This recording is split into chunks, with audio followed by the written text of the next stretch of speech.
கிறிஸ்துவின் உபதேசம் இது நம் வாழ்வின் அவசியம். பிதாவாகிய தேவனுக்கு ஆண்டவர் இயேசு நாமத்தினாலே மகிமை செலுத்துவோம். கிறிஸ்துவுக்குள் அன்பான பரிசுத்தமுள்ள தேவ பிள்ளைகளே, உங்கள் யாவரும் மீண்டும் வாழ்த்தி அன்போடு வரவேற்கிறேன். இன்றைய நாளிலே நாம் கற்றுக்கொள்ளக்கூடிய பாடமானது எச்சரிப்பு உண்டாகும்படி எழுதப்பட்டுள்ளது. எச்சரிப்பு உண்டாகும்படி எழுதப்பட்டுள்ளதுங்கிறது அது ஒரு நீண்ட ஒரு தொடர் பாடமாக இருக்கிறது. அது பாடத்துடைய மெயின் டாபிக் தலைப்பு. அப்ப எச்சரிப்பு உண்டாகும்படி எழுதப்பட்டுள்ளது அப்படிங்கிற அந்த தலைப்பின் கீழாக இன்றைக்கு நாம் கற்றுக்கொள்ளக்கூடிய ஒரு பாடமானது கூட தேவனுடைய அழைப்பை அசட்டை பண்ணுகிறவர்களுக்கு என்ன எச்சரிப்பு தேவன் சொல்கிறார். தேவனானவர் நம்மளை அழைக்கிறார். அவர் எதுக்காகவெல்லாம் நம்மளை அழைக்கின்றார்? அப்படி அழைக்கிற அந்த அழைப்பை நாம் எத்தனை பேர் ஏற்றுக்கொண்டு அவருக்கு பிரியமாக அதுக்கு பாத்திரவான்களா இருக்கிறோம்? தேவனுடைய அழைப்பை ஏற்றுக்கொள்ளாமல் அதை அசட்டை பண்ணுகிற மக்களும் உண்டு. சரி, அப்படி அசட்டை பண்ணக்கூடிய பிள்ளைகளுக்கு தேவன் என்ன எச்சரிப்பு கொடுக்கிறார்? கர்த்தருடைய அழைப்பை அசட்டை பண்ணுகிற விசுவாசிகளுக்கு, கர்த்தருடைய அழைப்பை அசட்டை பண்ணுகிற உலகத்தாருக்கு தேவனானவர் ஒரு எச்சரிப்பு வைத்திருக்கிறார். அந்த எச்சரிப்பு வேதத்துல எழுதி வைத்திருக்கிறார். அதனால கர்த்தருடைய அழைப்பை அசட்டை பண்ணுகிறவர்களுக்கு என்ன நடக்கும் என்கிற எச்சரிப்பு தான் இன்றைக்கு நாம் படிக்கக்கூடிய பாடத்துடைய தலைப்பு. இப்பொழுது நம்மளை அவர் அழைக்கக்கூடிய தேவனாக இருக்கிறார். தேவன் அழைக்கிறார், அவருடைய குமார் நேசுவாளன் அழைக்கிறார், அப்போஸ்தலர்கள் நம்மளை அழைக்கிறார்கள், வேத வசனம் நம்மளை அழைக்கிறது. எச்சரிப்பானது வேதத்தில் நமக்கு சொல்லப்பட்டுள்ளது. அது என்னங்கிறது முதல்ல நாம பார்ப்போம். 1 பேதுரு 1 அதிகார வசனம் 15-16 நாம் படிப்போம். உங்களை அழைத்தவர் பரிசுத்தராய் இருக்கிறது போல நீங்களும் உங்கள் நடக்கையில் எல்லாவற்றிலேயும் பரிசுத்தராய் இருங்கள். நான் பரிசுத்தர், ஆகையால் நீங்களும் பரிசுத்தராய் இருங்கள் என்று எழுதியிருக்கிறதே. பிரியமானவர்களே, பரலோகத்தின் தேவன் நம்மளை எல்லாரையுமே இந்த இடத்துல ஒரு அழைப்பை கொடுத்து அழைக்கிறார். உங்களை அழைத்தவர் பரிசுத்தராய் இருக்கிறது போல. பேதுரு அப்போஸ்தலன் விசுவாசிகளுக்கு இந்த சத்தியத்தை சொல்கிறார். தேவ ஆவியினாலே ஏவப்பட்டு அவர் பேசுகிறார்.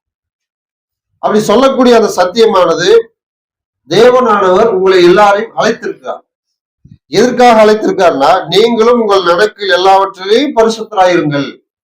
அப்ப தேவனுடைய அழைப்பு நமக்கு இருக்கிறது. அந்த அழைப்பு எதற்காக அப்படின்னா, பரிசுத்தமா இருப்பதற்கு. ஏன் பரிசுத்தமா இருப்பதற்கு தேவன் அழைக்கிறாரு? அவர் பரிசுத்தராய் இருக்கிறார். அவர் பரிசுத்தரா இருக்கிறதுனாலே நம்மளுக்கு என்ன ஒரு அழைப்பு? நீங்களும் உங்கள் நடக்கையில் எல்லாவற்றிலையும் பரிசுத்தராயிருங்கள். அப்ப தேவனுடைய அழைப்பு இந்த இடத்துல பரிசுத்தமாய் நாம் யாவரும் இருக்கும்படி அழைக்கிறார். பரிசுத்தமா இருக்க அழைக்கக்கூடிய அந்த தேவன் எதனால நம்மளை அழைக்கிறாரு? சில வசனங்கள் நாம் கவனிக்கும் பொழுது புரிய தெசலோனிக்கர்கள் நிருபத்துக்கு நாம் திருப்பிக் கொள்வோம். அவர் நம்மளை அழைக்கிற அந்த அழைப்பை பாருங்கள். 2 தெசலோனிக்கர் 2 அதிகாரம் வசனம் 13 நாம் படிப்போம். கர்த்தருக்கு பிரியமான சகோதரரே, நீங்கள் ஆவியினாலே பரிசுத்தமாக்கப்படுவதனாலும் சத்தியத்தை விசுவாசிக்கிறதுனாலும் ரட்சிப்படையும்படிக்கு ஆதி முதல் தேவன் உங்களை தெரிந்து கொண்டபடினாலே நாங்கள் உங்களை குறித்து எப்பொழுதும் தேவனை ஸ்தோத்திரிக்க கடனாளிகளாய் இருக்கிறோம். 14 நீங்கள் நம்முடைய கர்த்தராகிய இயேசு கிறிஸ்துவின் மகிமையை அடையும் பொருட்டாக எங்கள் சுவிசேஷத்தினாலே அந்த ரட்சிப்புக்கு அவர் உங்களை அழைத்தார். அப்போ 13ஆம் வசனத்துல விசுவாசித்து நம்ம ரட்சிப்பை பெற வேண்டும். தேவனை, அவருடைய வார்த்தைகளை, அவருடைய குமார் நேசுவானவரை, ஆவியானவரை, தேவன் யாரையெல்லாம் எதையெல்லாம் விசுவாசிக்கும்படி நம்மளை அழைக்கிறாரோ அவைகள் எல்லாவற்றையும் நாம் விசுவாசித்து ரட்சிப்பு பெற வேண்டுகிறார். அந்த ரட்சிப்பை பெறுவதற்கு தேவன் 14ஆம் வசனத்துல நம்மளை அழைக்கிறார். நீங்கள் நம்முடைய கர்த்தராகிய இயேசு கிறிஸ்துவின் மகிமை அடையும் பொருட்டாக. அவர் இயேசு கிறிஸ்துடைய மகிமை அடைய வேண்டும். இயேசு கிறிஸ்துவனுடைய மகிமை என்ன? தேவனை பிரியப்படுத்தினார், பாவம் செய்யாமல் வாழ்ந்தார், பிசாசை ஜெயித்தார், சிலுவை மரணம் வரைந்து தம்மை தாமே முழுமையாக தாழ்த்தினார். பிறப்பிலிருந்து, அதாவது இன்னும் சொல்ல போனா பரலோகத்தில் இருக்கிற அவரு பூமிக்கு வரும் முன்னதாகவே அவர் சொன்ன வார்த்தை, பிதாவே உம்முடைய சித்தத்தின்படி செய்ய இதோ வருகிறேன். அப்ப தேவனுடைய சித்தத்தை பரலோகத்திலே தேவனுக்கு பிரியமானபடி கீழ்ப்படிந்து செய்தாரு. இப்பவும் அதை செய்யறாரு. சிலுவை மரணத்திலே செய்யறாரு. இன்னும் சொல்ல போனால் எல்லா வகையிலும் அவர் என்ன சொல்றாரு? தேவனை மகிமைப்படுத்தினார். அந்த மகிமையை நீங்கள் அடையும் பொருட்டாக எங்கள் சுவிசேஷத்தினாலே அந்த ரட்சிப்புக்கு அவர் உங்களை அழைத்தார். சுவிசேஷத்தினாலே நம்மளை அழைக்கிறார். தேவனுடைய பிள்ளைகள் நாம் பரிசுத்தமா இருக்கணும். அந்த பரிசுத்தமானது நமக்கு பெரிய ஒரு ஆசீர்வாதம். அந்த ஆசீர்வாதமானது இயேசு கிறிஸ்துடைய மகிமையை நாம் அடையும் பொருட்டு அந்த இயேசுவான் உயிர்த்தெழுந்தாரு. தேவனுக்கு மகிமையாக அவரு இப்பொழுது தேவனுடைய சிங்காசனத்திலே வலது வாசல் வீற்றிருக்காரு. அப்புறம் இந்த நிலையில் நாமளும் அடையும். இது எல்லாத்தையும் அடைவதற்காக அவர் அழைக்கிற அழைப்பானது சுவிசேஷத்தினாலே அந்த ரட்சிப்புக்கு உங்களை அழைத்தார். அப்போ 14ஆம் வசனம் 13ஆம் வசனத்துல நமக்கு ஒரு ரட்சிப்பை தேவன் கொடுக்க வருகிறார். ஒரு மகிமையை நமக்கு 14ஆம் வசனம் கொடுக்க வருகிறார். அதையெல்லாம் பெற்றுக்கொள்வதற்காக நீங்க வாங்க. அப்ப அவருடைய அழைப்பானது நமக்கு இவ்வளவு தூரமாக மேன்மை கொடுக்கக்கூடியதாக இருக்கிறது. சிறிது ஒரு மேன்மையான ஒரு அழைப்பை நாம் என்ன செய்திருக்கிறோம்? ஆம், தேவன் அழைக்கிற அந்த பரிசுத்தமா இருக்கக்கூடிய அழைப்பை நான் ஏற்றுக்கொண்டு வருகிறேனா? அந்த மகிமையை, அந்த ரட்சிப்பை பெறுவதற்காக என்னை அழைத்த அழைப்புக்கு நான் வந்திருக்கிறேனா? ஒருவேளை நாம் இங்க வந்திருக்கலாம். இந்த அழைப்பு எல்லாருக்கும் போகுது. மத்திய எழுதின சுவிசேஷம் 11ஆம் அதிகாரம் வசனம் 28. வருத்தப்பட்டு பாரம் சுமக்கிறவர்களே, நீங்கள் எல்லாரும் என்னிடத்தில் வாருங்கள், நான் உங்களுக்கு இளைப்பாறுதல் தருவேன். போதும். அப்ப இயேசுவான இந்த இடத்துல ஒரு அழைப்பு அழைக்கிறார். யாரை அழைக்கிறாரு? வருத்தப்பட்டு பாரம் சுமக்கிறவர்களே. அப்ப வருத்தப்பட்டு பாரத்தை சுமந்து கொண்டிருக்கிறவர்கள் என்ன வருத்தம், என்ன ஒரு பாரம்? அப்போ இந்த இடத்துல இயேசுவாளர் வந்து அழைக்கக்கூடிய அழைப்பு, பாவ பாரத்தை சுமந்து கொண்டிருக்கிற மக்களே, அந்த பாவ பாரத்திலிருந்து நீங்கள் விடுதலை பெறுவதற்காக நீங்கள் எல்லாரும் என்னிடத்துல வாருங்கள். ஒண்ணு. இரண்டாவது, நான் உங்களுக்கு இளைப்பாறுதல் தருவேன். பாவ பாரத்திலிருந்து விடுதலை, அந்த விடுதலை கிடைக்கும் பொழுது அவங்களுக்கு இளைப்பாறுதல் கிடைக்கிறது. அந்த இளைப்பாறுதல் வந்து ஆத்மாவு. 28ல சொல்றாரு, நான் சாந்தமும் மனத்தாழ்மையுமா இருக்கிறேன், என் நுகத்தை உங்கள் மேல் ஏற்றுக்கொண்டு என்னிடத்தில் கற்றுக்கொள்ளுங்கள், அப்பொழுது உங்கள் ஆத்துமாக்களுக்கு இளைப்பாறுதல் கிடைக்கும். அப்போ நான் உங்களுக்கு இளைப்பாறுதல் தரும்படியாக இயேசு அழைக்கிறார்னா, அந்த இளைப்பாறுதல் எதுக்கு? ஆத்மாவு. இதுக்கு முன்னாடியே சொன்னோம், பாவம் செய்யறோம், தவறு செய்யறோம், சட்டவிரோதமான காரியங்களை செய்யறோம், மனசு ரொம்ப கஷ்டமா இருக்குது. நம்ம சொல்லக்கூடியது மனசு கஷ்டம் இருக்குது. பாவம் செய்யற ஆத்மா சாகும். எசேக்கியேல் 18ஆம் அதிகாரம் 4ஆம் வசனத்தில் சொல்றார், பாவத்தை செய்யும் பொழுது தேவனுடைய சட்டத்தை மீறுகிறோம், சட்டத்தை மீறும் பொழுது தேவன் நம்மளை தூரப்படுத்துகிறார். நம்மோடு நெருக்கமாக அன்போடு ஐக்கியத்தோடு இருக்கிறவரே நம்மளை விட்டு போயிடுவார். அப்போ அது நம்முடைய ஆத்மாக்கு என்னவா இருக்குது? பாரமா இருக்குது. அப்போ தேவனானவர் அவருடைய அழைப்பை பரிசுத்தமா இருக்கும்படி அழைக்கிறாரு. அவருடைய குமார் இயேசு ஆத்மா இளைப்பாறுதலை அடையும்படி அழைக்கக்கூடியவராக இருக்கிறார். இந்த அழைப்பை நாம் பெற்றுக்கொள்ளல. இந்த அழைப்பை நாம் அசட்டைப்படுகிறோம். இந்த அழைப்புக்கு நாம் எந்த ஒரு சூழ்நிலையும் கீழ்ப்படியில. இந்த அழைப்பு நமக்கு தெரிந்துமே, இந்த அழைப்பு நமக்கு இருந்துமே, சில நேரங்கள் நாம் என்ன செய்யறோம்? சர்வசாதாரணமாக அதை புறக்கணிக்கிறோம். சரின்னு அழைப்பு நமக்கு எதுக்கெல்லாம் கொடுக்கப்பட்டிருக்கு பாருங்க. அந்த அழைப்புகள் எல்லாம் கவனிக்கும் பொழுது நம்முடைய வாழ்க்கையில் ஆச்சரியத்தை கொடுக்கக்கூடியதாக இருக்கிறதுன்னு பார்க்கிறோம். லூக்கா எழுதின சுவிசேஷம் 14ஆம் அதிகாரம் வசனம் 12 முதல் 24 வரை நாம் படிப்போம். அன்றியும் அவர் தம்மை விருந்துக்கு அழைத்தவனை நோக்கி, நீ பகல் விருந்தாவது விருந்தாவது பண்ணும்போது உன் சிநேகிதரை ஆகிலும் உன் சகோதரனை ஆகிலும் உன் பந்து ஜனங்களை ஆகிலும் ஐஸ்வர்யமுள்ள அயலானத்தாராகிலும் அழைக்க வேண்டாம். அழைத்தால் அவர்களும் உன்னை அழைப்பார்கள். அப்பொழுது உனக்கு பதிலுக்கு பதில் செய்ததாகும். நீ விருந்து பண்ணும்போது ஏழைகளையும் ஊனரையும் சப்பானிகளையும் குருடரையும் அழைப்பாயாக. அப்பொழுது நீ பாக்கியவானாயிருப்பாய். அவர்கள் உனக்கு பதில் செய்ய மாட்டார்கள். நீதிமான்கள் உயிர்த்தெழுதல் உனக்கு பதில் செய்யப்படும் என்றார். அவரோட கூட பந்தியிருந்தவர்களில் ஒருவன் இவைகளை கேட்டு பொழுது அவரை நோக்கி, தேவனுடைய ராஜ்யத்தில் போஜனம் பண்ணுகிறவன் பாக்கியவான் என்றான். அதற்கு அவர், ஒரு மனுஷன் பெரிய விருந்தை ஆயத்தம் பண்ணி அநேகரை அழைப்பித்தான். விருந்து வேளையில் தன் ஊழியக்காரரை நோக்கி, நீ அழைக்கப்பட்டவர்களிடத்தில் போய், எல்லாம் ஆயத்தமா இருக்கிறது, வாருங்கள் என்று சொல்லென்று அவனை அனுப்பினான். அவர்கள் எல்லாரும் போக்கு சொல்ல தொடங்கினார்கள். ஒருவன், ஒரு வயலை கொண்டேன், நான் அகத்தியமாய் போய் அதை பார்க்க வேண்டும் என்று மன்னிக்கும்படி வேண்டிக் கொள்கிறேன் என்றான். வேறொருவன், 5 மாடுகள் கொண்டேன், அதை சோதித்து பார்க்க போகிறேன், என்னை மன்னிக்க வேண்டும் வேண்டிக் கொள்கிறேன் என்றான். வேறொருவன், பெண்ணை விவாகம் பண்ணினேன், அதனால் நான் வரக்கூடாது என்றான். அந்த ஊழியக்காரன் வந்து இவைகளை தன் எஜமானுக்கு அறிவித்தான். அப்பொழுது வீட்டெஜமான் கோபமடைந்து தன் ஊழியக்காரனை நோக்கி, நீ பட்டணத்தின் தெருக்களிலும் வீதிகளிலும் சீக்கிரமாய் போய் ஏழைகளையும் ஊனரையும் சப்பானிகளையும் குருடரையும் இங்கே கூட்டிக் கொண்டு வா என்றான். ஊழியக்காரன் அப்படியே செய்து, ஆண்டவரே, நீர் கட்டளையிட்டபடி செய்தாயிற்று, இன்னும் இடம் இருக்கிறது என்றான். அப்பொழுது எஜமான் ஊழியக்காரன் நோக்கி, நீ பெருவழிகளிலும் வேலிகளில் அருகிலும் போய் உன் வீடு நிறையும்படியாக ஜனங்களை உள்ளே வரும்படி வருந்தி கூட்டிக் கொண்டு வா. அழைக்கப்பட்டிருந்த அந்த மனுஷரில் ஒருவனாயிலும் என் விருந்தை ருசி பார்ப்பதில்லை என்று உங்களுக்கு சொல்கிறேன் என்றான் என்று சொன்னார். போதும். அப்ப இந்த வசனமானது நமக்கு ஒரு விருந்தை, அந்த விருந்து தயாரி செய்யற ஒரு அழைப்பு கொடுக்கிறாரு. அந்த அழைப்பை பெற்றுக்கொண்ட மக்கள் அசட்டி பண்ணுகிறார்கள், வேறு காரணங்களை சொல்லி அதை தவிர்க்கிறார்கள். அதனுடைய விளைவானது வேறு மக்களுக்கு அந்த ஆசீர்வாதம் போகும். பாருங்க, யாருக்குன்னு அழைப்பு கொடுக்கிறோமோ அது விசேஷித்த ஒரு அழைப்பு, அது ஒரு கனத்துக்குரியது. ஆனா இப்ப அந்த அழைப்பை இந்த மக்கள் அசட்டி பண்ணக்கூடிய நிலை வரும் பொழுது அவர்கள் அந்த விருந்தை ருசி பார்ப்பது இல்லை. பாருங்க, அழைப்பு போச்சு, அடுத்தது விருந்து நமக்கு கிடைக்கல. சரி, விருந்து தானே, உணவு தானே, இது இல்லைன்னா நம்ம வேறு பக்கம் சாப்பிட்டுக்கலாம், நம்மளே சமைச்சு சாப்பிட்டுக்கலாம் நினைக்கலாம். இது வெறும் ஆகாரத்தை பத்தி நினைக்கலாம்.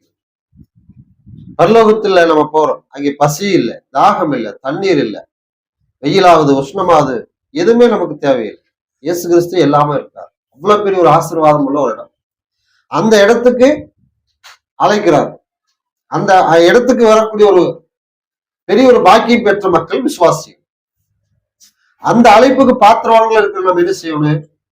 எங்க அழைக்கிறார், எதுக்கு அழைக்கிறாரு, எப்ப அழைக்கிறாரு, அழைத்த இடத்துல நம்ம என்ன செய்யணும், இது எல்லாத்தையும் சரியாக செய்தா அங்கே போகும். இப்ப நம்ம எல்லாவற்றையும் சரியாக செய்யறோமா? அழைப்புக்கு நம்ம கீழ்ப்படுகிறோமா? அழைத்த அந்த இடத்துக்கு நம்ம சரியா வருகிறோமா? அந்த இடத்துல வந்து சரியான வேலைகளை நம்ம செய்யறோமா? இது நம்ம இப்ப வசனம் 12 வசனத்துல விருந்து வைக்கிற அந்த மனுஷனுக்கு ஒரு பொதுவான செய்தி. நீ பகல் விருந்து வச்சாலும் சரி, விருந்து பண்ணாலும் சரி, உன் சிநேகிதரையும் சகோதரி சொந்த பந்தங்களை ஐஸ்வர்யவான்களை அழைக்க வேண்டாம். என்னது புதுசா இருக்குதுன்னு நினைக்கலாம்.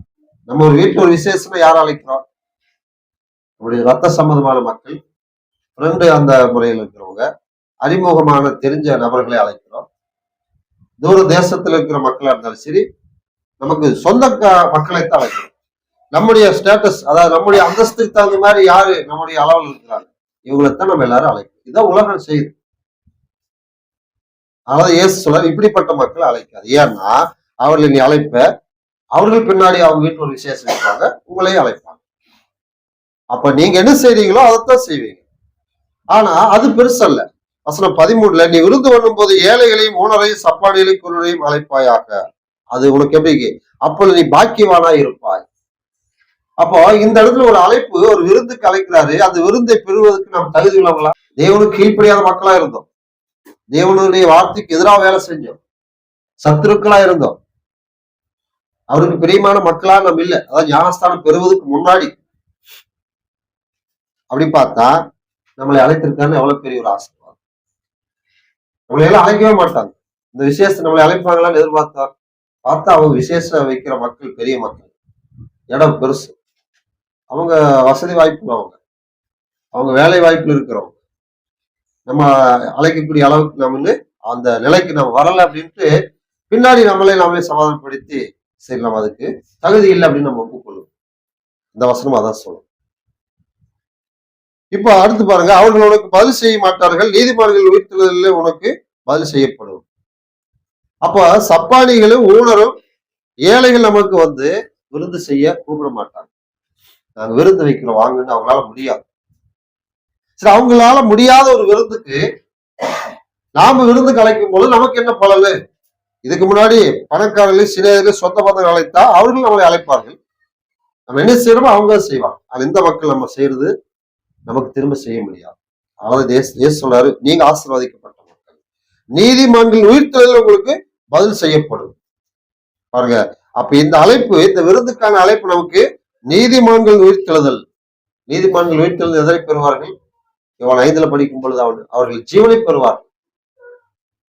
துன்மார்கள் வந்து தண்டனை பெறும்படி, ஆக்கினை அடையும்படி எழுந்திருப்பார்கள். நீதிமான்களும் ஜீவனை அடையும்படி, பலனை பெறும்படி எழுந்திருப்பார்கள். அப்ப நமக்கு ஒரு ஆசீர்வாதத்தை கொடுக்கிறதுக்காக இயேசுங்க ஒரு அழைக்கிறார்.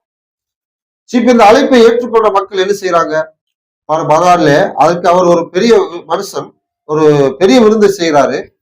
அந்த எல்லாத்தையும் ஆயத்தம் பண்ணி அநேகரை அழைப்பிக்கிறார். இந்த இடத்துல குறிப்பிட்ட மக்கள் இல்லை, அநேகரை அழைக்கிறார். தேவன் நம்மளையும் அப்படி அழைக்கிறார். இயேசு கிறிஸ்துவோடு சேர்ந்து ஐக்கியமா இருக்கும்படி நம்மளை அழைக்கிறார். இயேசு கிறிஸ்துவோடைய மரணத்தை நினைவுகூரக்கூடிய இந்த திருவிருந்து, இந்த பந்தியிலே பங்கு பெறும்படி நம்மளை அழைக்கிறார். இந்த மாதிரி ஒரு அழைப்பு கொடுக்கும் பொழுது வசனம் 18 அவர்கள் எல்லாரும் போக்கு சொல்ல தொடங்கினார்கள். அழைப்பு எதுக்கு? விருந்து. அந்த விருந்துக்கு அழகா சொன்னாரு, ஒரு மனுஷன் பெரிய விருந்து. அந்த மாதிரி ஒரு விருந்து இருக்கவே இருக்காது. அது கிடைச்சவே இந்த மக்கள் அசட்டி பண்றாங்கன்னா இவருடைய ஆசை, இவருடைய விருப்பம் எல்லாம் எதிர்மையா இருக்குது. பாருங்க, ஒரு வயலை கொண்டேன், நிலம் வாங்கினேன், அந்த வயல் போய் எப்படி இருக்கு நான் பார்க்கணுங்கிறாரு. 5 ஏர் மாடு வாங்கினேன், அது எப்படி நான் போய் சுவைத்து பார்க்கணும். நான் திருமணம் செய்திருக்கிறேன், அதனால நான் வரக்கூடாது. இது உலக பிரகாரம் பார்த்தா மூட்டுமே சரியா இருக்கலாம். வயல் வாங்குறது பெரிய ஆசீர்வாதம், மாடு ஏர் மாடு வாங்குறது ஆசீர்வாதம், திருமணம் செய்து அது ஒரு ஆசீர்வாதம். இதெல்லாம் செய்த மனுஷன் போய் அதை சோதித்து பார்க்க நியாயம் தானே. ஆனா கேள்வி என்ன? இதெல்லாம் வாங்குவதற்கு முன்னாடி உனக்கு அழைப்பு, வாங்கின அப்புறம் அழைப்பு வந்தா உடனே அவர் சொல்லுவார், ஐயா நான் மாடு வாங்கியிருக்கிறேன், வயல் வாங்கியிருக்கிறேன், திருமணம் முடிச்சிருக்குன்னா அழைப்பு கொடுத்தோன்னு சரி ரைட்டு நீங்க அதை பாருட்டு போயிடுவாங்க. ஆனா அழைப்பு முதலே வந்துருச்சு. வந்ததுக்கு அப்புறம் இவங்க இதை வாங்கிட்டு போக்கு சொல்றாங்க, அசட்டை பண்றாங்க. வசனம் அழகா சொல்லுது, அசட்டை பண்ணார்கள், போக்கு சொல்ல தொடங்கினார்கள். அப்போ ஒரு விருந்துக்கு நம்மளை அழைக்கிறாரு. அந்த விருந்து பரலோக ராஜ்யத்துக்குள்ளாக இருக்கிற விருந்து, நீதிமான்கள் உயிர்த்தெழுதல பங்கடைக்கக்கூடிய ஒரு ஆசீர்வாதம். இந்த அழைப்புக்கு நாம் இந்த மக்களை போல காரணம் சொல்றோமா? ஆராதனைக்கு வாங்க, பரிசுத்த இருதயத்தோடு பரிசுத்த அலங்கரிப்போடு தேவனை தொழுது கொள்ளுங்க, அந்த இயேசு கிறிஸ்துடைய மகிமை அடையும்படி உங்களை அழைக்கிறாரு. இந்த ஆராதனையில கலந்து கொள்வதற்கு நமக்கு அழைப்பு இருக்கிறது. இந்த அழைப்புக்கு பின்னாடி நமக்கு வேறு அழைப்புகள் வருது. இப்ப நாம் என்ன செய்யும்? இதுக்கு முன்னாடி கூட வந்திருக்கலாம். அடுத்த வாரம் ஞாயிற்றுக்கிழமை ஆராதனைக்கு நமக்கு அழைப்பு. 52 வாரம் வருஷம் முழுவதும் நம்ம ஜீவனுள்ள வரைக்கும் நமக்கு ஒவ்வொரு வாரத்தின் ஒரு நாள் ஆராதனைக்கு வாரங்களுக்கு அழைப்பு, அட்வான்ஸா ரெசர்வேஷன் புக்கிங். இதுக்கப்புறம் தான் மற்ற விசேஷங்கள் அழைப்பு வரும். இப்ப நம்ம எப்படி முடிவு பண்ணோம்? மாடு வாங்கின, பெண்ணை திருமணம் செய்த, வயல் வாங்கினீங்கிற மாதிரி சொல்லலாமா? சொல்லலாம். ஆனா அதனுடைய விளைவுகள் என்ன? இப்பதான் எச்சரிப்பு என்ன எழுதப்பட்டிருக்கிறது பாருங்க. எச்சரிப்பு என்ன? இவர்களுக்கு கிடைத்த அழைப்பை அசட்டை பண்ணார்கள். அந்த எச்சரிப்புக்கான விளைவுகள் என்னங்கிறது எழுதப்பட்டிருக்கிறது பாருங்க. வசனம் 21 அந்த ஊழியக்காரன் இவைகளை தன் எஜமானுக்கு அறிவித்தான். அப்பொழுது வீட்டு எஜமான் கோபம் அடைந்து, தேவன் நம்மளை அழைக்கிறாரு, அழைத்த அழைப்புக்கு நம்ம பாத்திரவாங்களோ இல்லையா, அசட்டை பண்றோம், போக்கு சொல்ல அவருக்கு கோபம் வருமா? கோபம் வரும். அவர் பச்சிக்கிற கோபாக்கி அக்னியா இருக்கிறார். அவர் கோபப்பட்டார்னா, முழுவதும் கோபப்பட்டார்னா தாங்காது. அன்பா இருக்காரு, அதே சமயத்துல அக்னியாவும் இருக்காருங்க. அக்னி ஒரு பொருளை சீக்கிரமாக எரிச்சிரு. அடுத்து பாத்தீங்கன்னா, தன் ஊழியக்காரனை நோக்கி, நீ பட்டணத்தின் தெருக்களிலும் வீதிகளிலும் சீக்கிரமாய் போய் ஏழைகளையும் ஊனரையும் சப்பானையும் குருடரையும் இங்கே கூட்டிக் கொண்டு வா என்றான். ஊழியக்காரன் அப்படியே செய்து, ஆண்டவரே நீர் கட்டளையிட்டபடி செய்தாயிற்று, இன்னும் இடம் இருக்கிறது என்றான். அப்பொழுது எஜமான் ஊழியக்காரனை நோக்கி, பெருவழிகளிலும் வேலையறைகளிலும் போய் என் வீடு நிறையும்படியாக ஜனங்களை உள்ளே வரும்படி வருந்தி கேட்டு கூட்டிக் கொண்டு வா. அப்ப அந்த வீட்டுல அந்த எஜமான் விரும்பாரு, வீடு நிறையணும். நம்ம வீட்டுல சொந்த பந்தங்கள் ஒரு விசேஷத்துக்கு வந்தா இப்படி ஆரம்ப காலத்துல ஒரு விசேஷம்னா அப்படியே குடும்பம் ஒரு வாரம் இருப்பாங்க. இப்பெல்லாம் பார்த்தா ஒருத்தர் 2 பேர் பாக்குறதே கஷ்டம்.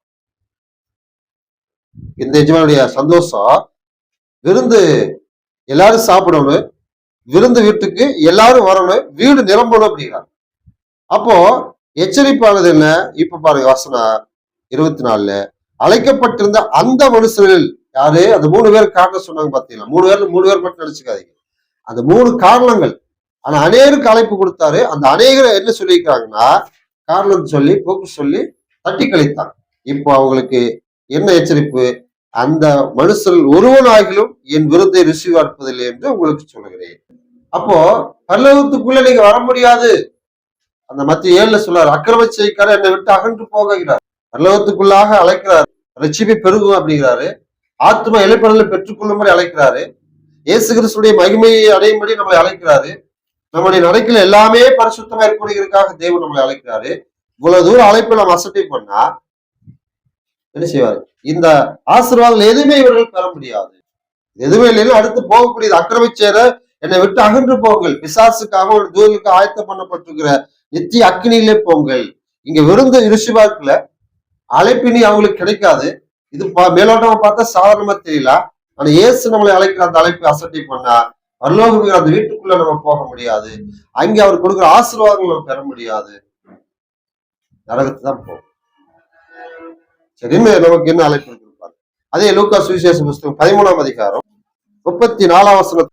எருசலேமே எருசலேமே, தீர்க்கதரிசிகளை கொலை செய்து உன்னிடத்தில் அனுப்பப்பட்டவர்களை கல்லெறிகிறவளே, கோழி தன் குஞ்சுகளை தன் சிறகுகளில் கீழே கூட்டி சேர்த்து கொள்ளுவ வண்ணமாக நான் எத்தனை தரமோ உன் பிள்ளைகளை கூட்டி சேர்த்து கொள்ள மனதாயிருந்தேன், உங்களுக்கோ மனதில்லாம போயிற்று. அப்ப இந்த இடத்துல ஒரு அழைப்பு நமக்கு, இதெல்லாம் இது ஒரு பாதுகாப்புக்கான அழைப்பு. கோழி தன் குஞ்சுகளை என்ன செய்கிறது? காப்பாற்றுகிறது. அந்த குஞ்சுகளுக்கு இறை எடுத்து கொடுப்பது, மற்ற விலங்குகளாலே பறவைகளாலே வேற எந்த உயிரினத்தினாலே தனக்கு ஆபத்து வரக்கூடாதுங்கிறதுக்காக தன்னுடைய பிள்ளைகளை காப்பாற்றக்கூடியதாக தேவன் நம்மளை அப்படித்தான் காப்பாற்றுறார். யோபை வேலையடித்து காப்பாற்றினார். நம்மளை பலத்த கைக்குள்ள அடங்கிறீர்கள் அப்படிங்கிறார். அவரே நமக்கு அரணம் கோட்டையுமாக இருக்காரு. உன்னதமானவன் நிலையில் வந்து அடைகிறவன், அந்த சர்வ வல்லவருடைய அந்த ஆதரவுல வந்து நிற்கிறவன் அடைக்கலம் பெறுவானுங்கிறார். அப்ப ஒரு பாதுகாப்பு இருக்கு. நம்மளை சுற்றிலே பிசாசானவன் எப்ப வேணா நம்மளை விலங்கு பார்க்கிறான், உங்களை விழுங்கலாம் என்று வகை தேடி சுற்றி திரிகிறான். பாவம் நம்மளை சுற்றி நெருங்கி நிற்கிறது, பக்கத்திலே நிற்குது பாவம்.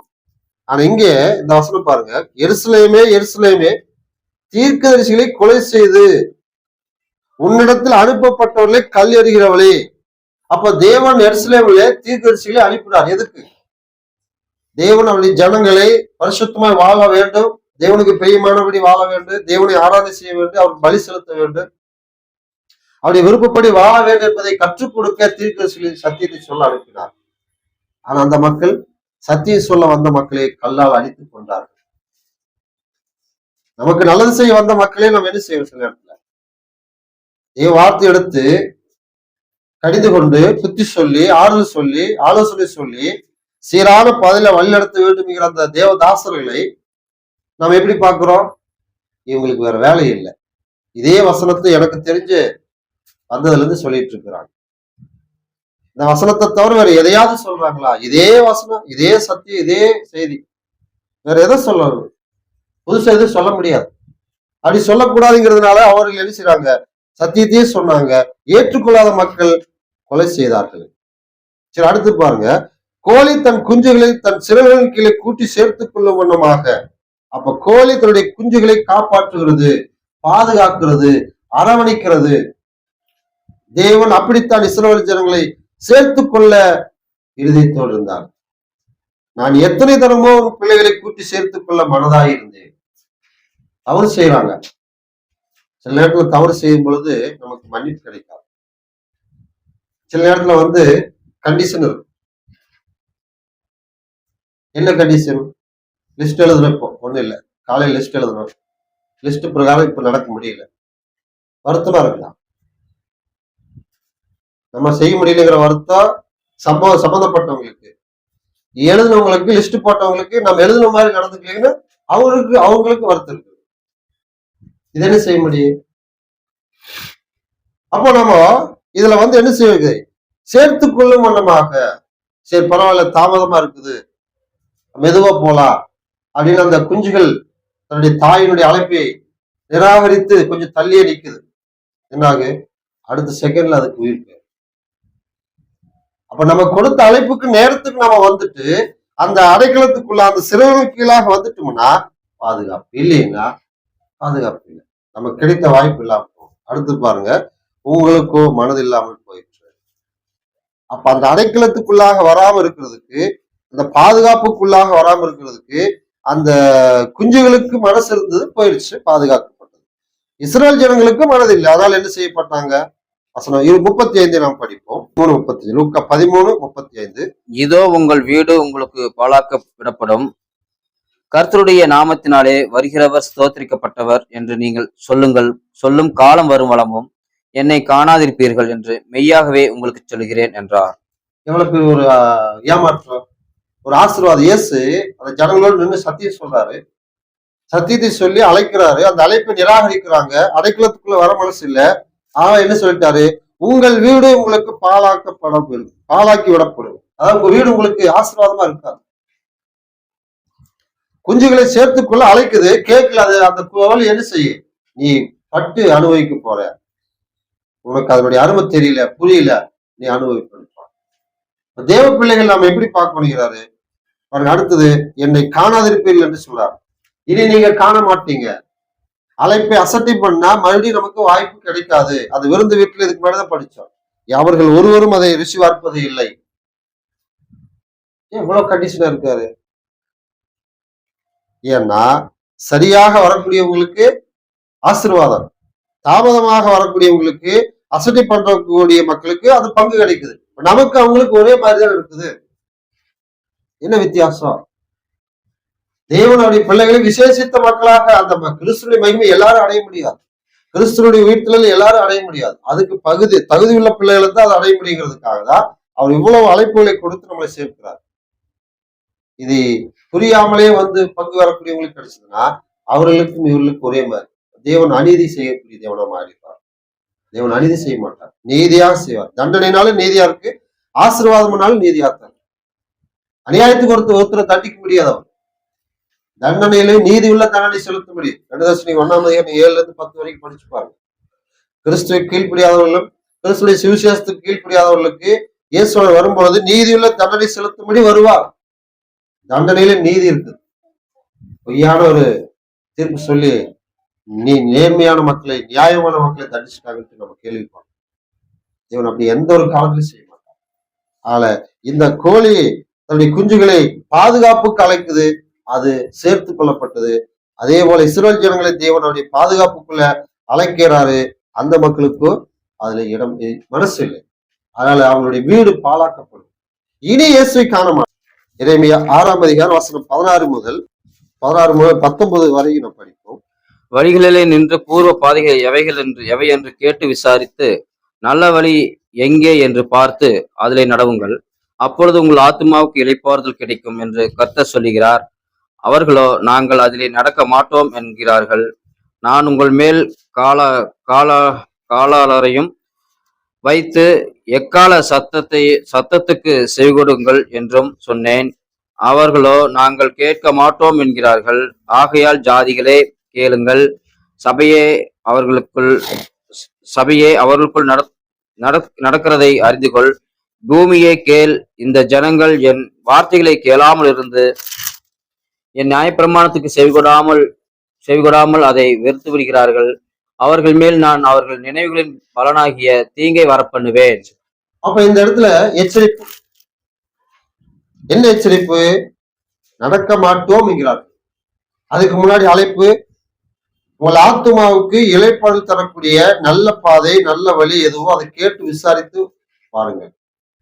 இதுக்கு முன்னாடி சத்தியத்தை படித்ததுல இயேசு அழைத்தது, தேவன் அழைத்தது நமக்கு ஒரு பெரிய ஒரு ஆசீர்வாதம். அந்த ஆசீர்வாதத்தை பெற்றுக்கொள்ளும்படி அதில் நடவுங்கள் என்று சொல்லுகிறார்.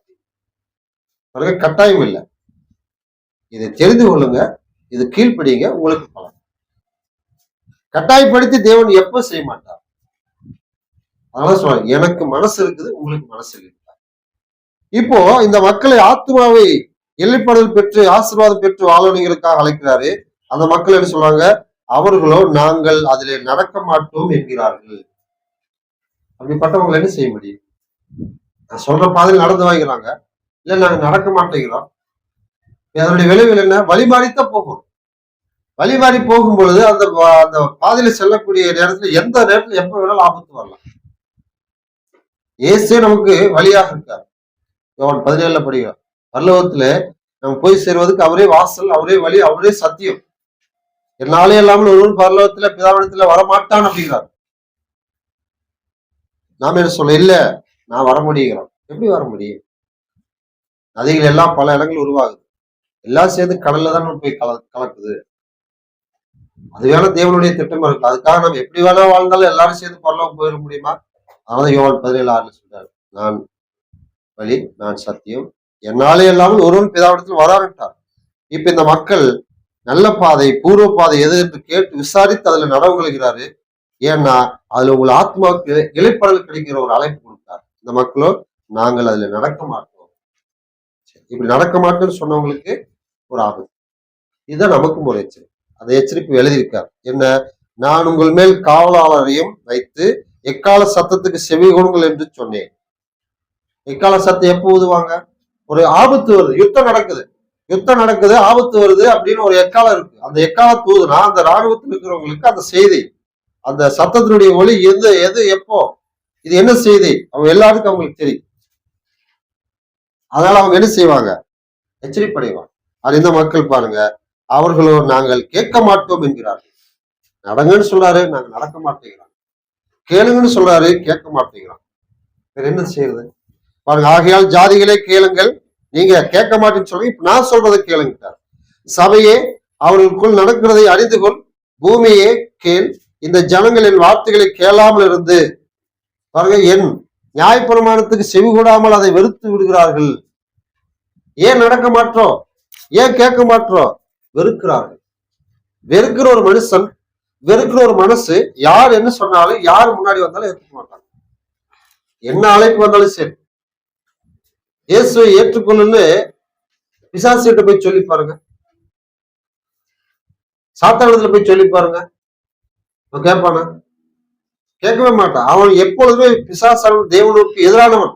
பிசாசுனாலும் எதிரானவன் தான். தேவனுக்கு, தேவனுடைய நோக்கத்துக்கு எதிராகவே எப்பவுமே வேலை செய்வான். அவன் கீழ்ப்படியவே மாட்டான். சரி, அவர்கள் மேலே நான் அவர்கள் நினைவுகளின் பலனாகிய தீங்கை வரப்பண்ணுவேன். பாருங்க, நல்ல ஒரு விஷயத்தை புரிஞ்சுக்கணும். அவங்களுக்கு தெரியுது இந்த வழியில் நடக்கலைன்னா நம்ம என்ன ஆவோம், இவருடைய வார்த்தை கேட்கலைன்னா நம்ம என்ன ஆவோம்னு அதை வார்த்தை சொல்லிருப்பாரு. நான் அவர்கள் நினைவுகளின் பலனாகிய தீங்கை வரப்பண்ணுவேன். அவங்களுக்குள்ள ஒரு நினைவு இருக்கிறது. அப்ப அழைப்பை நம்ம அசட்டி பண்ணுகிறோம், கர்த்தருடைய அழைப்பை அசட்டி பண்ணுகிறோம். அதனால என்ன ஆகு, ஓரளவு நமக்கு தெரியும். தெரியாம எல்லாம் கிடையாது. தெரிஞ்சாலும் நம்ம அதை என்ன செய்யறோம்? அதெல்லாம் நடக்கவா போகுது. தேவன் இரக்கம் உள்ளவர், தேவன் அன்புள்ளவர், மன்னிச்சிருவார். இல்ல, அவர் சொல்லிட்டார், அவருடைய பலனாகி தீங்கையே வரப்பண்ணுவேன். அப்ப நம்ம என்ன செய்யப்போம்? அப்போ இந்த வசனத்தினுடைய அழைப்பு நமக்கு என்ன அழைப்பு பாருங்க? பூர்வ பாதை, தேவனுடைய ஆரம்பகால பாதை, ஆத்மாவுக்கு இளைப்பாறல் தரக்கூடிய ஒரு பாதை.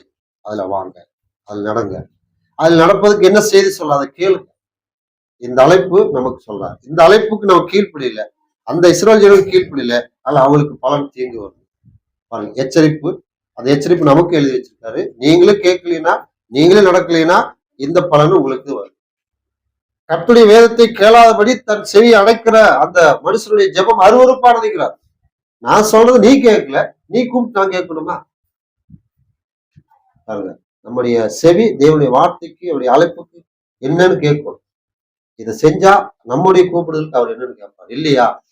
பாருங்க, தேவனுடைய அழைப்பு நமக்கு ஒரு அறிவு, அது கர்த்தருக்கு பயப்படக்கூடிய ஒரு ஆசீர்வாதம். ஆபத்து, அதனாலதான் எச்சரிக்கை.